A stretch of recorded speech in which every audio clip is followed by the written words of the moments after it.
Të shoqëruar nga prindërit ose vetëm një numër i madh i fëmijëve dhe të miturve mund të vërejë në tubimet e kandidatëve për president, disa të veshur me bluza, ndërsa të tjerët duart trokisin dhe fotografohen.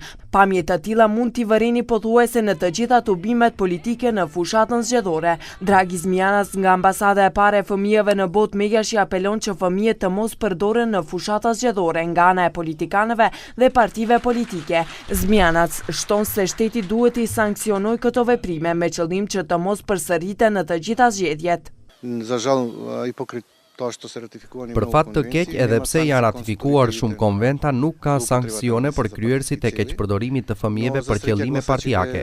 Por, për fat të mirë, votuesit janë të ndjeshëm, e njohin keqpërdorimin dhe ata që i keqpërdorin fëmijët mund të humbin vota nga trupi votues.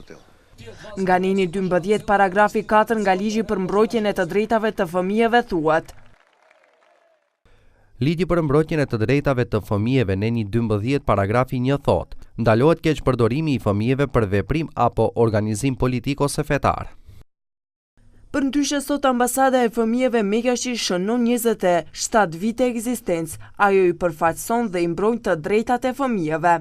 Megashi vazhdimisht punon për përforcimin e lëvizjes qytetare për të mirën e fëmijëve dhe funksionalitetin nga ana e institucioneve në interes më të mirë të fëmijëve.